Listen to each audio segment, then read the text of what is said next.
Boom, boom, boom. Ooh. Welcome to Checkmate. On this all new show, what is this? I think this is episode number 4. Am I right, SA? Yes, sir. Well, where I'm from, 4 is a heavy duty number. And we like to celebrate that number. So what we're gonna do tonight, we're gonna have Jesus. a good old fashioned cookout. Oh, shit. I will be frying up some shit really nice and tender today. Okay. Mr. Hot Sauce. We're gonna call him Chef Hot Sauce tonight. All right. What we got first, SA? Here we go. Uh, Tony Yayo. Perfect. Okay, so we're gonna get started with Tony Yayo. About 3 days ago, let me light this up right quick because I am the fire starter. So about 3 days ago, Tony Yayo had an appearance on Drink Champs. And on this episode, him and DJ Effin got into like a little argument over who's better, Notorious B.I.G. or Ice Cube, which I thought was a very, very good point. I thought that was a damn good question to ask. So I took it upon myself to bring it onto the show. Now, in the comments, I'm going to have you guys leave your thoughts. But right now, I'm going to go ahead and give my thoughts from the Checkmate show. And we're going to go with Ice Cube. Now, I know that's super controversial because I am from Brooklyn, right? Bedford-Stuyvesant, 1605 Pacific Street, to be exact. So I should be going for Biggie because he's supposed to be the king of Brooklyn, right? But I'm going to go for Ice Cube. And the reason I'm going for Ice Cube is because have you heard this guy's catalog? I mean, we can start with Death Certificate. Like, I can take Death Certificate and put that up against Biggie's entire catalog. And that's just Death Certificate. We've got the most influential, I'd say not influential, I'd say the heaviest diss track in the world, in history, came from Ice Cube. No gasoline, no Vaseline. Just a match and a little bit of gasoline. Like, who the fuck can compete with Ice Cube? He wrote for NWA. Come on. Who did Biggie write for? Lil' Kim? Get the fuck out of here. Now, I mean, respect the dead. Don't get me wrong. No disrespect to the dead. But we're talking music. We're talking lyrics. We're talking songs. I'm giving it to Ice Cube. Let's flip this bad boy over and go to the next picture. 1090 Jake. Perfect. Let me turn the eyes up on this one. Let's cut it on broil. Cut this thing on broil. Let me tell you about this little Stay Puft little white guy here. Now, I mean, you know, the cheeks himself, I'd squeeze the cheeks, you know, right there underneath the tattoo. Oh, puggy little cheeks. You know, I don't see the toughness, but, you know, we'll go with it. So what he does is he brings people's paperwork to the forefront. He goes and digs and finds who's snitching. You know, he finds out, let's see if I can't angle this to where yeah, there we go. He likes to find out who's snitching, exposes people's paperwork, and creates internal beef with them and their co-defendants. The discovery report should be enough for your co-defendant to find out if you're snitching or not. I don't think we're going to need you, Jake. I don't think we're going to need you, Jake. It's public records. And to be honest with you, it's inciting violence in a community that's welcoming you in. And that's not cool. We're going to welcome you in. Grab a motherfucking grab a corn cob, grab a plate, bake a potato, you know, grab the collards, come to the cookout. But what you're doing, young man, is violating your welcome. Last warning, the next time I will be frying your ass on this show. But, if you're going to be in the community, either be an attribute to it or just leave it alone. Pretty much it. Let's see what we got. We got a phone call coming in here. Let's just. As long as we still hear you, we're all good. All right, can you hear me? Oh, yeah. All right, let's go with the next picture. Oh, shit.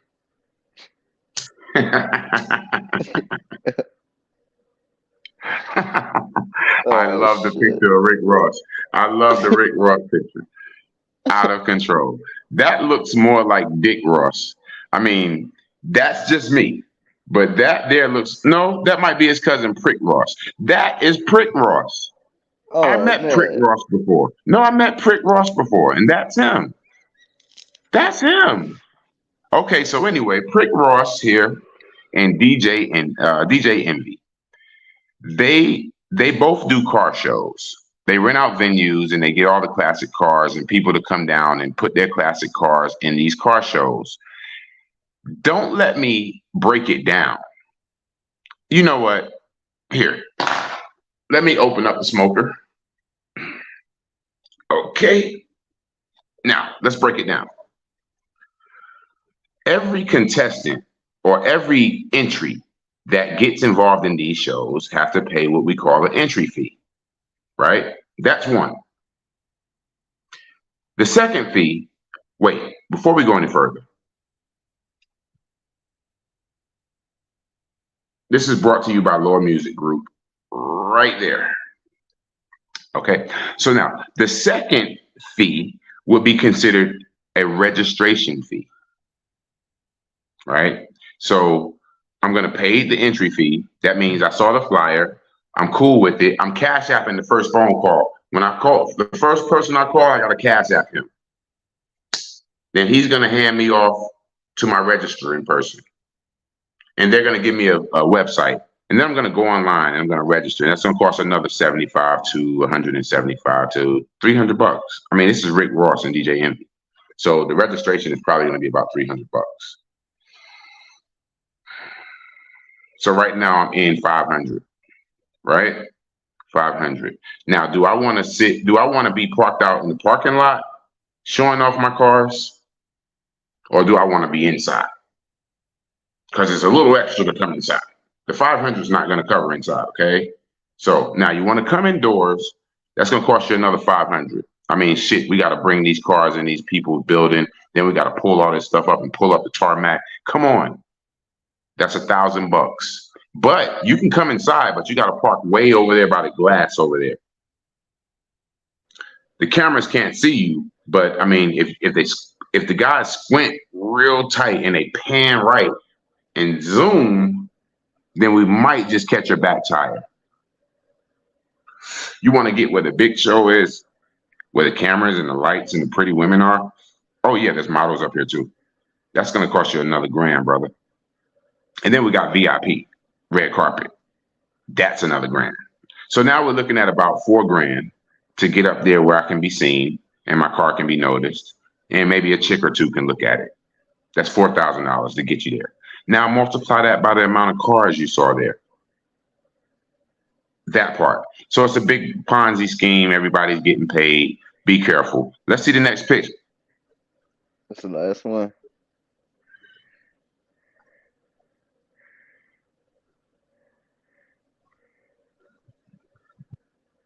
Okay. Oh, well, this isn't the picture I thought it was. Either way. This is the Damian Lillard. What you got? You got another one? Wade. No, that's supposed to be Dwayne Wade? Yeah. No, that's the picture that we needed. Oh, no, pull that back up. Okay. That's perfect. Yeah, that's the picture that we need. Okay. Damian Lillard, which is in the Heat jersey, just got traded from the Portland Trailblazers, which is the jersey that Tyler Hero's wearing. Yeah, Tyler Okay. Hero. They traded Tyler Hero, supposedly traded Tyler Hero for Damian Lillard, but they also sent away 3 first-round draft picks. So you got the old man Dame over in Miami getting ready to play with Jimmy Buckets and getting ready to play with Bam Adebayo. So now the stakes are really high. And then he's playing for Pat Riley. So this is a loyal brother here. Now, Dame Lillard stayed on Portland through the rough times. Didn't have a team built around him, and he stayed loyal. He remained loyal. Now this is the year he decides he wants to go ahead and get traded and say he wants out. If you ask me, it's 2 years too late. If he would have did it 2 years ago, it would have made much more sense. It would have made a bigger splash, and it could have been mixed amongst a couple of other moves as well.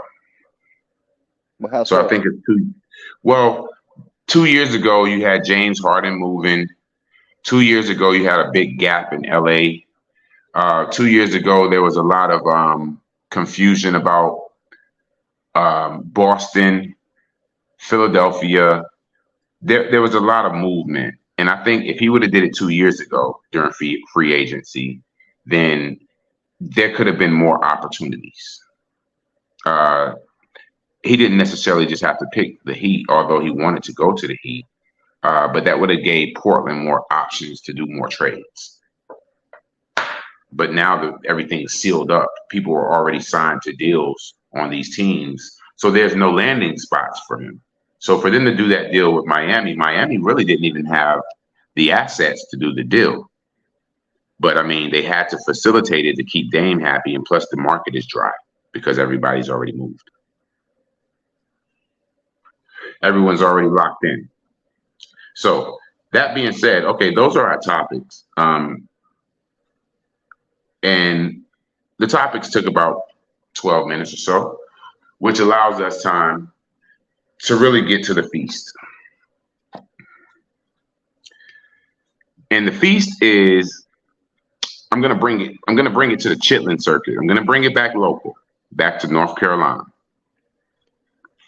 And I'm gonna talk on something. I got a very strong talking point, and that talking point is loyalty. I don't know if you could zoom in. I don't know which side it is, but I've got it tatted on my neck somewhere over here.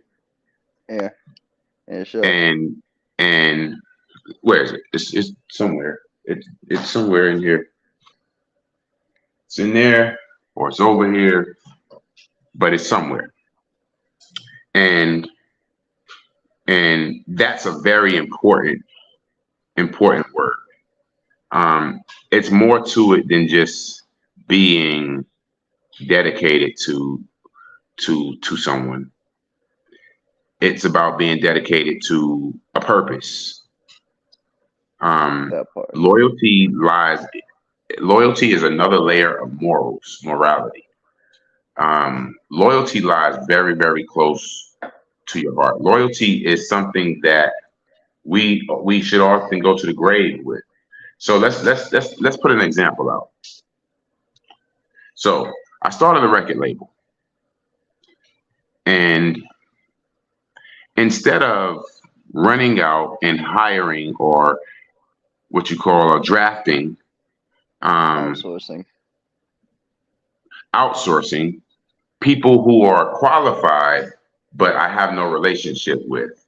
Instead of doing that, I chose to keep it in-house and bring people that I have a relationship with on board so that we can grow and flourish together. Who's the most comfortable people to eat with than the people at your home? So I bring people in. Now, when I bring these people in, we can't, myself and whomever I choose to bring in, we can't just base our business relationship on our personal relationship. I can't turn your love in as an invoice. When it's time to pay the videographer, your love isn't going to cover it. When it's time to pay the studio guy, your love isn't going to cover it. When it's time to master the tracks, your love isn't going to cover it. When it's endless, tireless nights of editing, of distributing, your love's not going to cover that. Got another incoming call. We're still all good. Okay. So yeah, your love's not going to cover that. What your love is going to cover is a bunch of excuses. You know, a lot of people use love as their shield. Well, my love for you ain't changed though. Yeah, but my love for you ain't changed. But my love for you ain't changed either. But we have not gotten any progress with our business arrangement. And at the end of the day, we have to have progress in business. So, all right. So I said that to say I've had to move on from a few very close people in the business sense. And I wish that they have success in whatever their endeavors are. I will always be friends and, I would always have love for these people. I will always be in that relationship with them as far as personal relationship. I'm going to always be in that personal space. Business-wise, we've outgrown each other. And when it comes to this record label that I named after my mom, no one, absolutely no one gets a pass. If I invest my time, if I invest my money, if I have my staff invest their time and their money, you're going to invest your efforts. Or we just do something different.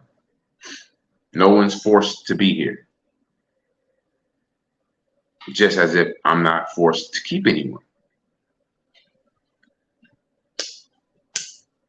So now, as we flip the brisket over and let it sear on the other side, we're going to move up the block and over to the left just a little bit. We're going to come off of our Lore Music Group situation and speak on, tap back on another situation that I was once in, that I got outside of. And that's the United Music Mafia shit. It leads me back to it because having people on your team with ulterior motives, you're putting in your effort, you're giving them your all, they're giving you some kind of facilitated, some kind of facsimile of themselves. Hang up the phone and then they'd be really them, old head gonna shoot the video for me. We good, man. I'm gonna still do my run, man. I'm gonna still drop my shit, man. I'm gonna still, I'm gonna just drop it. That's that United Music Mafia shit. And yeah, I said it. It's not organized. It's too many fingers. Everything's moving. You get one plan, you stick with it. If the plan doesn't work, call it audible. You keep the team together. When teams get in a bind or in jeopardy, they don't just quit the team. They don't just run off the field. They call an audible. They call a timeout. They huddle up. They finish the game.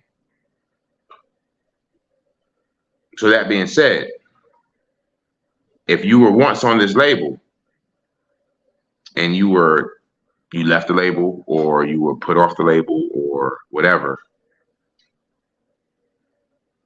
gloves are off.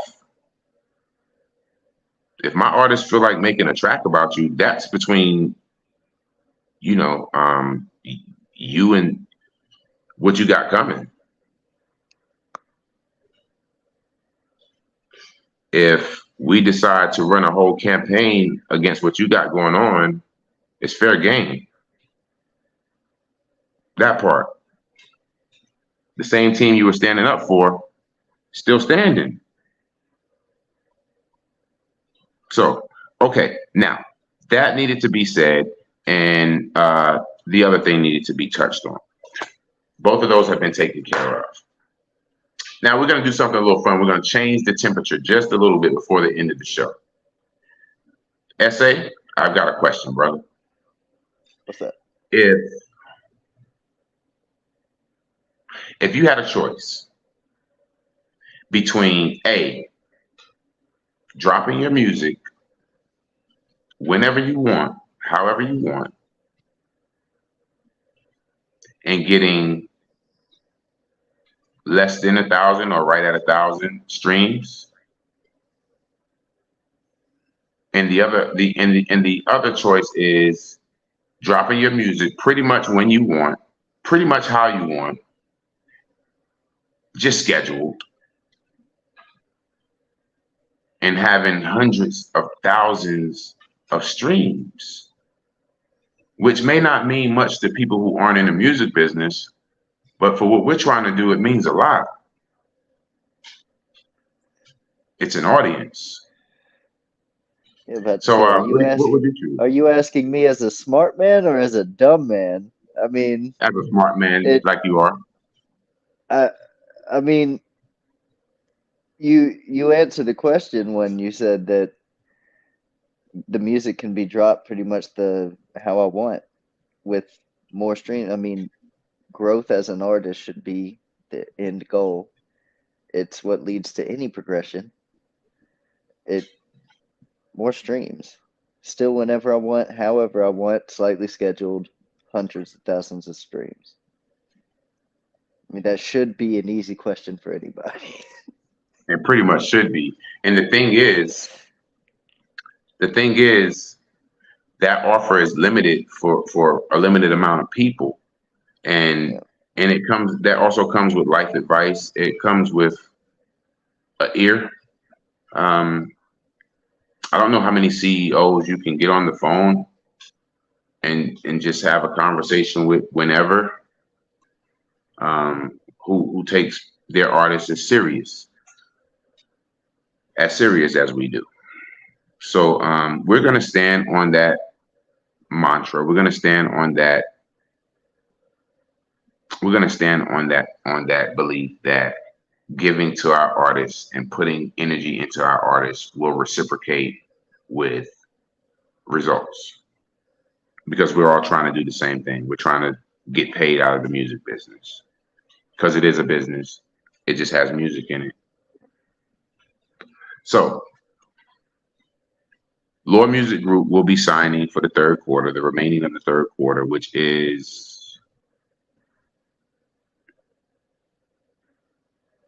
July, August, September. So we have 2 more months of signings. We'll be taking submissions. Um, we'll be watching people's social medias. We're tightening up for the long haul. We've got a 12-month plan to pick up a major admin deal. You guys can start the clock. If anybody's not rolling with us at this point, it's no need to get a ticket. It's no need to ring the bell. We're pretty much good, and we'll grab what we need. That being said, this has been Checkmate Podcast. I know the back end of it got a little serious, but we like to address everything we can on this show. Also, um, I know you guys see our posts. I know you guys see what we got going on. Um, I noticed that the support has wavered a little, but I also know how this thing works. It's an up and down thing. Right now, it may be just a little down roll. It's ease and flows. So we're not going anywhere though.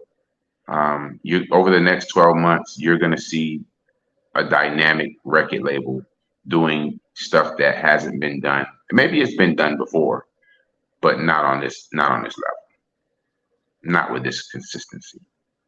So buckle up for the next 12 months, and we'll see you guys at the finish line. Then we can possibly pop bottles of apple juice and whatever you guys choose to drink. Okay, so Mr. Hot Sauce is signing out. This is Checkmate. That's my partner, SA.